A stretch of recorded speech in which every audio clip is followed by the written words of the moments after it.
It's time to learn about one of the most fundamental topics in mathematics. Mathematical groups effectively generalize structures that entail an inverse for every element. Recall when you first learned how to add, and then you learned how to subtract? Today, we generalize that to an abstract level. If you recall in a previous lecture, we discussed monoids. A group extends a monoid in that it adds an inverse. So to summarize, a group is a set with an operation that is closed, associative, has an identity, and for each element, an inverse exists. For example, the integers with addition form a group. Let's take a moment to talk about some of the special named groups. First, cyclic groups. These are the groups that can be generated by a single element inside the group. So that means there exists, it may not be all the elements in the group, all we are saying is there exists an element in the group that we could use to generate all the other ones. Cyclic groups can be finite or infinite. In the finite sense, we could take the generator and keep applying the operation to itself till we finally loop through all the elements of the group. In the infinite case, we might have to consider a few more things, but they could still be finite or infinite cyclic groups. So for example, consider the integers under addition. These numbers are generated by 1. So let's consider the positive ones. Take the number 1, add 1 to it, you get 2. Add another one, you get 3. Add one more, you get 4. And so basically you're taking the number 1, adding it to itself to generate through all the positives. Then you could take the inverse of 1 and you can use it to generate all the other elements of the group. So effectively, the set of integers under addition can be generated by the number 1. Modular groups are effectively a special form of the cyclic groups. The cyclic groups, remember, are generated by one element. In modular arithmetic groups, you basically take the number 1 again. However, the operation is modular arithmetic, where you take mod n for some set value n. So let's consider the modular group mod 5. The elements will be 0 through 4, and the arithmetic will be basically you add them together, then you take mod 5. This will satisfy all the requirements for a group, and it's finite. These are the simplest groups and often the go-to groups to show when things need to be boiled down to a simpler version. Sometimes groups may be represented in different forms, but we'll have notions of equivalence to where we could translate a group that may be complex into a much more simple representative form. The cyclic groups are often represented using modular groups. Abelian groups are one of the most important structures in mathematics. Many structures include or extend abelian groups to form more complex structures. These groups have a special name, but the property that defines an abelian group is very simple. An abelian group is simply a group where the elements commute under the operation. Recall that most traditional arithmetic, 2 plus 3 is the same thing as 3 plus 2? Most classical arithmetic structures commute, meaning it does not matter which one is the left operand or the right operand, the result will be the same. Matrix multiplication is probably the most popular example of structures that do not commute. The name abelian comes from the 1800s mathematician named Niels Heinrich Abel. This is a very popular mathematician. However, it was the work of mathematicians like Kronecker that gave us the fundamental theorem of finitely generated abelian groups. We will go into that topic a little deeper in another lecture, but to give you a quick taste of what is to come, abelian groups, or commutative groups, can be represented using cyclic groups. So let me just be clear. To be an abelian group, that means all elements in the group must pairwise commute. It is not enough to show some elements pairwise commute, but that all must pairwise commute. A symmetric operation table is the easiest way to identify an abelian group. Recall earlier whenever I said matrices in general do not commute? Well, that's what we say in general, because in most cases in mathematics, that phrase means that there are some edge cases where something may hold, but in general we can't rely on it.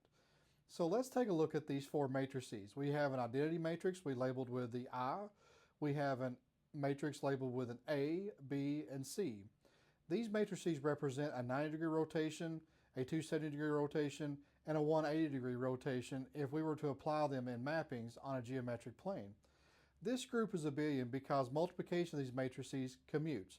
Now, I gave a kind of a complex description of what these matrices represent geometrically, but that means that if we were basically to look at these matrices and we were to multiply them together, A times B would be the same thing as B times A, and that would be true for any pairwise of these 4 matrices. Two of these matrices actually generate all four of the matrices. So that means that they are actually a cyclic group. Given that so many of the popular classical structures actually commute, it can actually be a little bit difficult sometimes to find non-commutative groups, or what we might say non-abelian groups. It turns out that the answer, the symmetric group on 3 elements, called S3, this group has 6 elements. Now this probably needs a little bit of explaining because we were talking about the symmetric group on 3 elements being in a group of order 6. I'll explain that in a minute. But the operation is effectively composition of maps, and this is effectively the smallest group that is non-abelian. So any group that is order less than 6 must be abelian by mathematical property. Take a moment and look at the operation table for S3. We have the elements listed as parentheses with numbers inside of them. All that is just shorthand notation for the map, and I will describe that in the next segment. When I go to my notebook, I'll go in a little bit more detail. But for right now, just imagine that all we've done is just label the elements in a shorthand form. Notice that along the main diagonal, we don't have symmetry with the upper right and the lower left of the table. In an abelian group, or what we might say is a commutative group, you would see that symmetry. Row 1 would effectively be identical to column 1. Since we don't have that, that means we do not have an abelian group. And remember, S3 is the smallest non-abelian group. It has 6 elements. So I will describe that in a minute, as I said, but just notice that the Cayley table, or what we refer to as a group's operation table, that this is not an abelian or commutative group. Here you can actually see how these maps are written. Recall, the identity, which we got labeled E, sends 1 to 1, 2 to 2, and 3 to 3. Notice that the element represented as parentheses with 1 and 2 inside of it maps 1 to 2, 2 to 1, and 3 to 3. The way we read this is 1 goes to 2, and then you cycle back around, 2 goes to 1, and since 3 is not part of that sequence, that means that 3 just maps to itself. So let's take a look at 1, 3. Notice that 2 is not in there, so that means that 2 maps to itself. So in this case, 1 would go to 3, 3 would go to 1, and then 2 would map to itself as 2. Now look at the ones that have 3 in there. We have 1, 2, 3. That means that 1 goes to 2, 2 goes to 3, and then you loop back around, 3 goes to 1. So restated, that means that 1 gets mapped to 2, 2 gets mapped to 3, and then 3 gets mapped to 1. And that's effectively how you read the shorthand notation of S3. Again, here in a moment, I'll go in a little bit more of detail and show you some of the properties of S3, but I want to give you a little primer for it before we go to the notebook. Let me take a moment to go to my notebook because I want to demonstrate some of the examples and some of the topics that we covered. So one moment, and I'll give an overview of what we've covered on my notebook. Okay, let me give a basic demonstration of a finite group, and I'll go with what we refer to as a modular group, and at the same time, I'll cover abelian and cyclic group with this one example. Okay, so first, let's suppose that we're going to talk about, sometimes it's denoted Z mod 5. Effectively, that means that we have the elements 0, 1, 2, 3, and 4. So notice that we start at 0, and notice that we go up to 1 less than the modular arithmetic. So what does it mean to say mod 5? Well, if you guys recall, let's go over here. Let's suppose that we take 7 and we say, what is mod 5?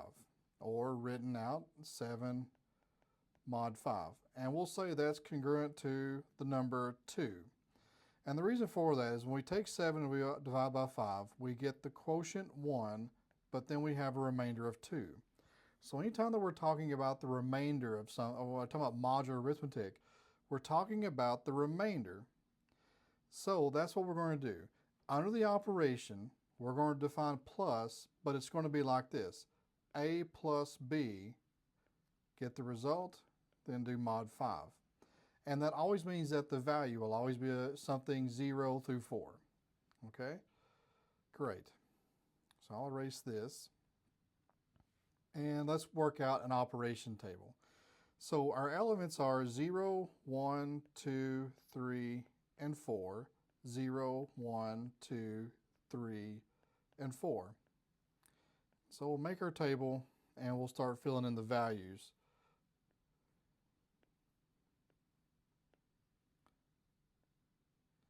Okay, clearly 0 is an identity element. So clearly 0 is an identity element. So 0, so we're going to call this plus. 0 plus 0, 0, and I'll go ahead and fill these out.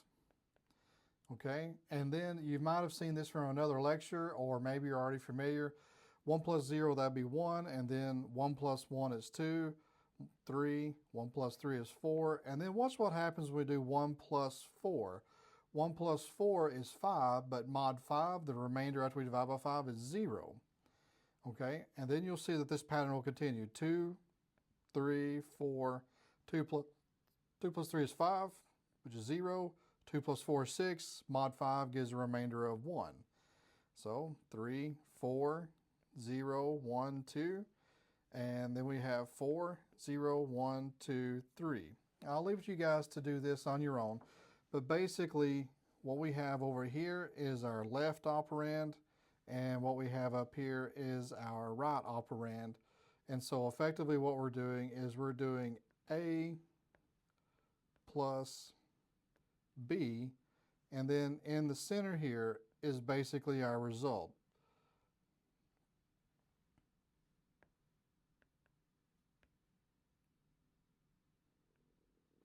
And we'll make the result R. Okay, so that's basically demonstrating what's happening here. Now, I'm going to go ahead and tell you, we do have closure. Closure means that everything in the group is a number between 0 and 4. So we get closure. So that means if we take any two elements from the group, we add it together, we get the same element 0 through 4. So we got closure. Well, we also see that we have an identity element. And here the identity element is basically going to be 0. So anytime you add something to 0, you get it back. We do have the associative property. In general, we'd have to show this kind of a brute force thing. Associative property is very difficult to make a general argument with in some cases. But for right now, we'll go ahead and say it doesn't matter how you add, because remember, if you take A plus B and then you do mod 5, that you can take the modular arithmetic at any point. And since addition, traditional addition, is associative, it's not that hard to say that by extension we have an associative property here. So what we have is we do have closure. We certainly do have closure. We certainly do have the associative property. We certainly do have an identity. And so effectively what we have is a monoid, but we also have an inverse for every single element. And so what is an inverse? An inverse means that if I take an element in the group, there must exist some element that I'll denote this way, such that if I take that inverse and I add it to A, I get 0. Okay, the additive identity. Now, that's what an inverse means. Now, sometimes, if you're familiar, you might have recalled back when you were younger that when we said, well, what is 3 minus 4? That was the same thing as saying 3 plus negative 4. And in this case, what we're referring to is the additive inverse of 4. That means symbolically, this is just the number that we add to 4 to get negative. Now, it's a little bit hard to pull ourselves away from that because when we were growing up, we just knew how to subtract. Well, groups are kind of where we get this notion of subtraction, because really subtraction is just what? The additive inverse. So let me go ahead and remove this. And then let's see if we can identify the inverse element for each one of these elements inside of the group. So it's easy to do the identity. So 0 inverse, or we could say negative 0, the identity always maps to itself under the inverse. Now, what is the inverse of 1? Well, what number do I add to 1 to get 0?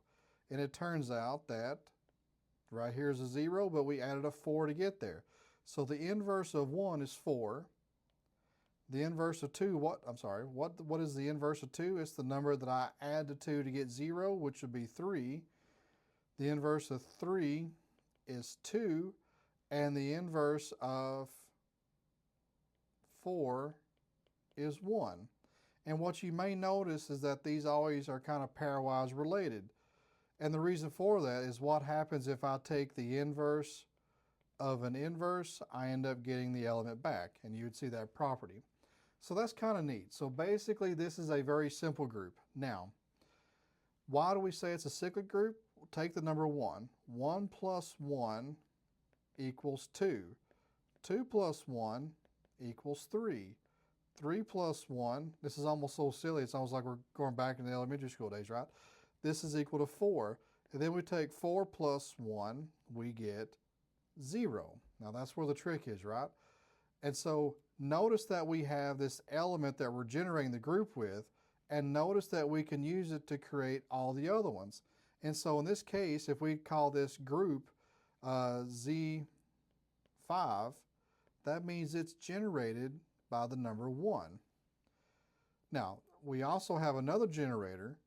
We have the generator 3. So we could say 3 plus 3 equals 6, but mod 5, that would be what? 1.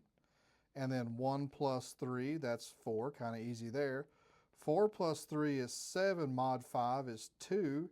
And then 2 plus 3, that's 5, mod 5 would be 0. So notice that we take 3 and it generates through all the elements. And so this group is also generated by the number 3. So whenever we say that an element generates a group, all we're saying is it doesn't matter, it doesn't mean that every element will generate the group. It just means that there exists an element that will generate the entire group. So what does cyclic mean? Cyclic means that one element will generate the entire group. It doesn't mean all groups will generate, but at least one will. And in this case, if you want to know what's up here, all of these elements will generate the entire group.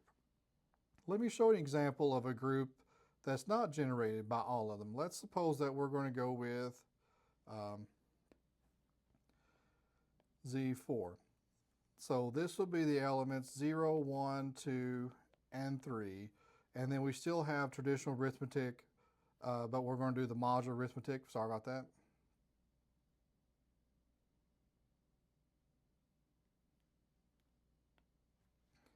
Where A plus B, in this case, it's going to be mod 4.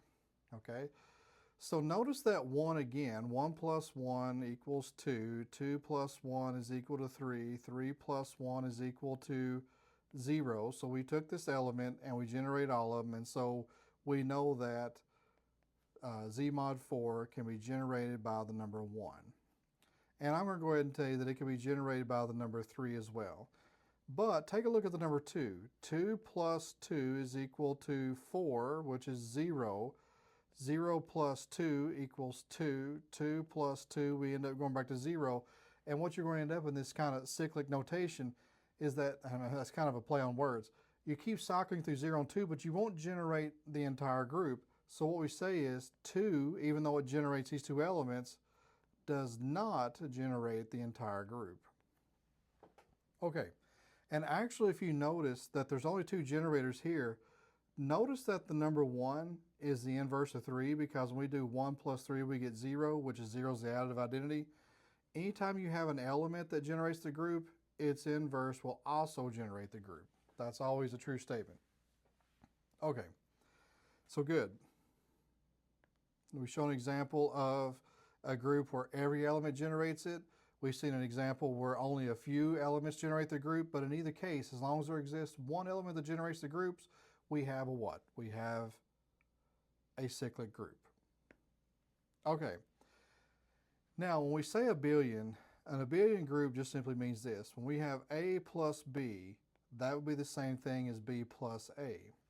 And it's very common for most of the classical structures to basically have that property. So that's not really a big deal. Abelian group just simply means what? It commutes. So if every element commutes with every other element, then that means it's abelian. Not that we have some elements pairwise commute, but all of them must pairwise commute in order for it to work out as an abelian group.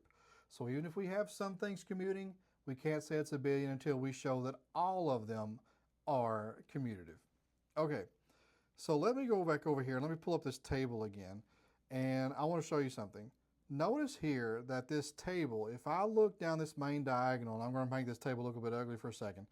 Notice that when you go down this main diagonal, that you see symmetry.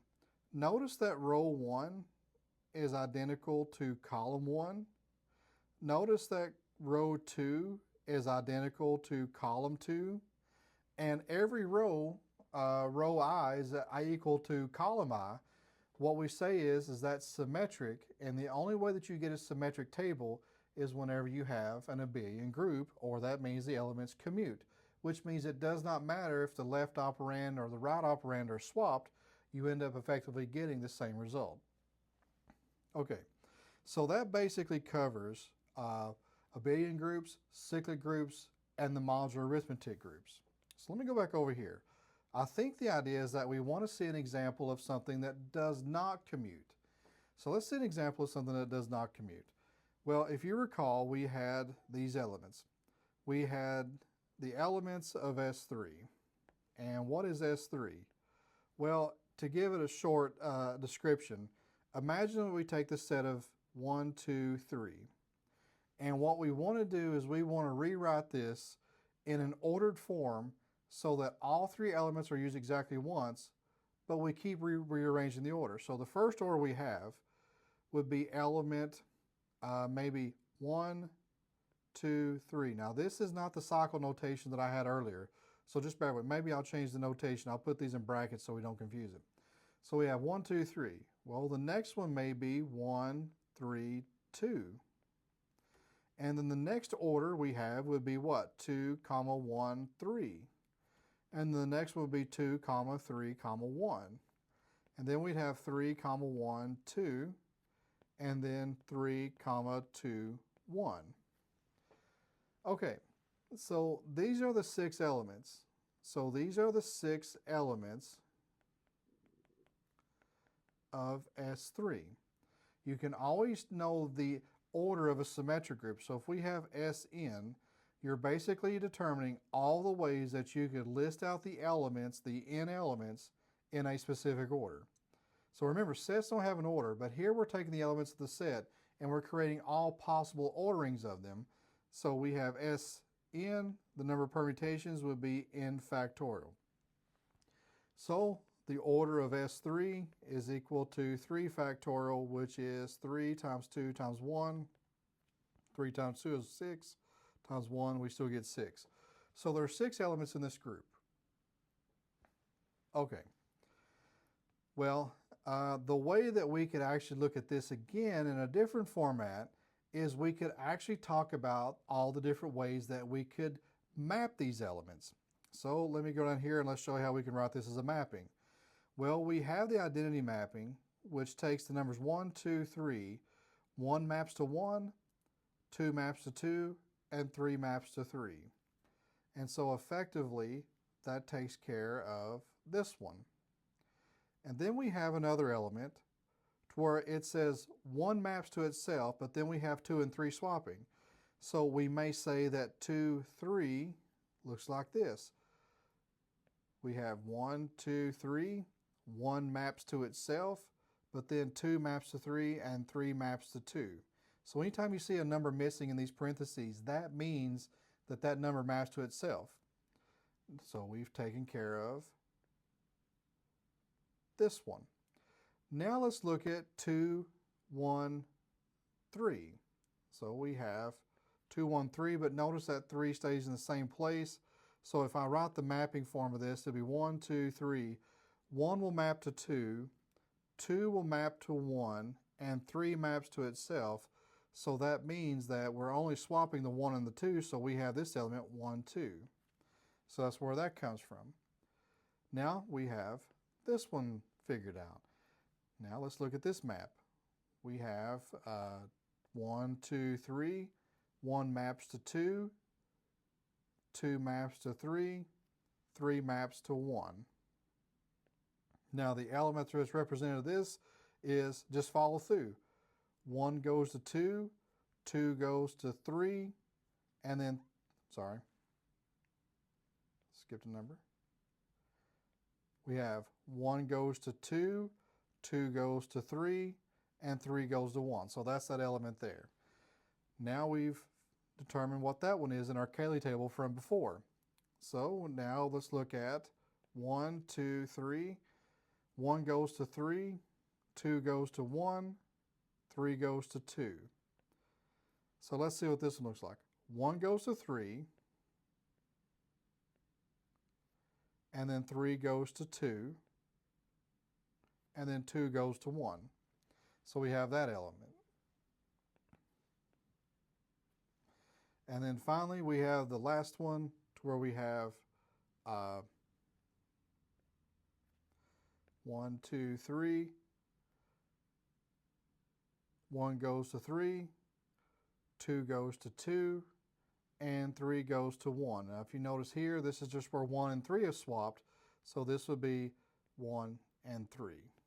All right, so that's how you determine the shorthand notation for these mappings.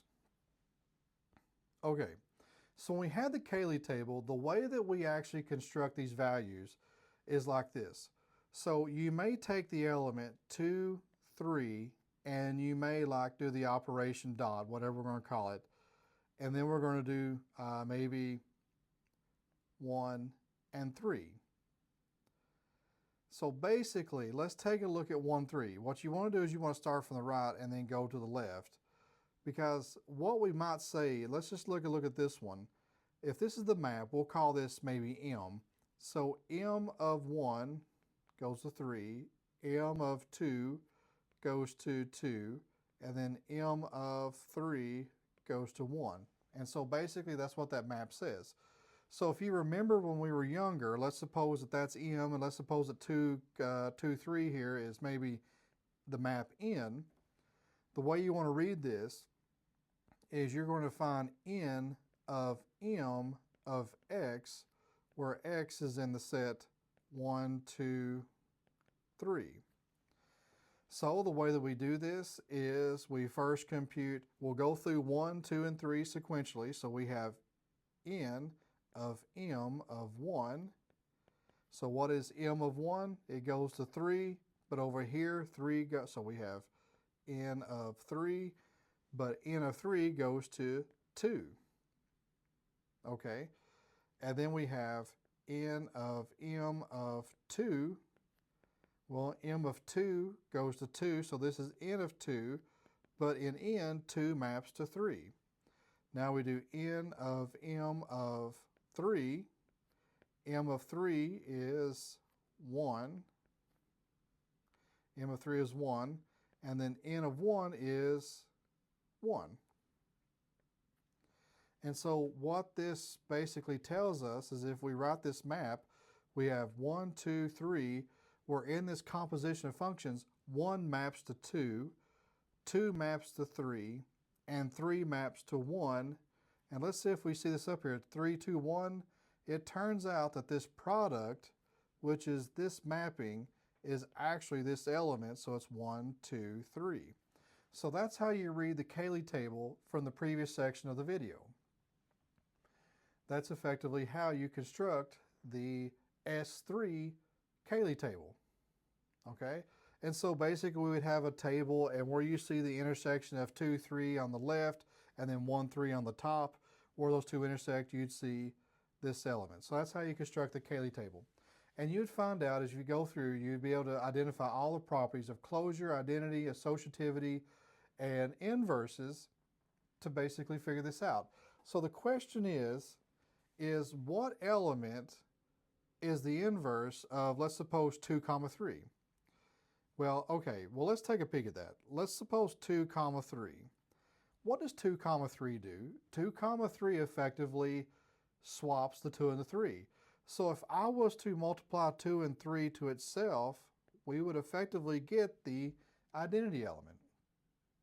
And in fact, if you look, 2, 3, so what this means is that 2, 3, its inverse is 2, 3. And we could say that 1, 3's inverse is 1, 3. And we could go on. What's the other one? 1, 2. The inverse of 1, 2 is 1, 2. Because all these things do is just swap 2 coordinates. So if you swap them back, you get it. And remember, these are always pairwise related. So the inverse of 2, 3 would be 2, 3. Now, with this said, take a look at this property. There's only 2 elements left, and if you want to see the hint, it turns out that 1, 2, 3 inverse is equal to 132. And so that means basically that 132 inverse is the same thing as 123. So there you have it. We've identified that all the elements have an inverse. We have closure. We have associative property, which I didn't show everything, but you could work it out on your own if you wanted to. Typically, a computer helps out with this. We have an identity element, which is this identity map where nothing gets swapped up here, this E. So we have identity, closure, associativity, inverses. We have everything that we need to have for a group. And so this basically details the group S3. Now, it's a little bit confusing and it takes a lot of work, but the symmetric groups are always a very important set of groups. A lot of times whenever you want to hop to an example to where you want to say, let's consider something with a non-abelian group, your first go-to is oftentimes that, let's see, you'd often say, well, what about the symmetric group? And more specifically, since S3 is the smallest non-abelian group, if you're ever trying to see properties, sometimes you hear people say, well, let's consider S3 because that's the simplest group effectively that's not commutative. Or what we say is it's the smallest non-abelian group. So I want to kind of give a small proof, and it won't be a formal proof, but I want to give an outline about why we say all cyclic groups are abelian groups or commutative groups. Well, I think the best way to describe this would be for me to first give an example and then show you how we can lead up from there. So let's consider Z mod 5. We've already done that. And we know that this is generated by the number 1. And so what do we say? 1 generates the group, and so it must be cyclic. Okay, very easy. Well, that means that every number, so 1 by itself, and then 2 could be written as how? 1 plus 1. 3, 1 plus 1 plus 1. 4, 1 plus 1 plus 1 plus 1. And then finally, what is 0? Well, that would be 1 plus 1 plus 1 plus 1 plus 1 to give 5. Mod 5 is 0. Okay, so let me give you a quick look at how this is going to play out. Let's suppose I take the number 2 and I want to add 4 to it. And I have to show that somehow this would be the same thing as 4 plus 2. Okay, well, notice that this would be written as 1 plus 1, so that gives us our 2, and then we add 1 plus 1 plus 1 plus 1. So this is the 2, and this is the 4. But what's one of the properties about a group? One of the properties about a group is that it is associative. Associative means that I can regroup everything, so I could basically just do what? Rewrite all these as 1 plus 1 plus 1 plus 1 plus 1, 1, 2, 3, 4, 5 plus 1. So if I associate these, that means that I could just rewrite them as a sum without any parentheses. But watch this. What if I then basically did what? Reassociated this to give us 4, and look what I could do here. Reassociate this to give us a 2, and now we've shown that 2 plus 4 would be the same thing as 4 plus 2. So effectively what you do is you're really going to write out how many times each element requires the generator to create that element. And then you write it. Then you do the other element that you're adding. And then remove the parentheses and then reassociate. And you can show very easily that every cyclic group is abelian. And the reason is because you take that generator element, make a play on the associativity property of a group, and then you reassociate, and you can show that you can swap those two operands. So this isn't a formal proof, but hopefully you see why it's necessary. Now, in other lecture videos, I may go into more formal proofs, but for right now, I think this kind of gives a little bit of a taste about why it's true, but without having to maybe go into great details that may be outside of the course of a very basic introduction to group theory type situation where we may not be involved with proving everything. We're just making a general statement. So group theory, all cyclic groups are abelian because it relies on the fact that we could just appeal to the associative property, Remove the grouping, then reassociate, and it effectively will serve as swapping the two operands. Let me summarize what we've covered. Groups are effectively monoids with the extra requirement that every element has an inverse. An inverse, this is the way we define it. Take an element. If you add that element to its inverse, you'll get the additive identity, or whatever the operation is.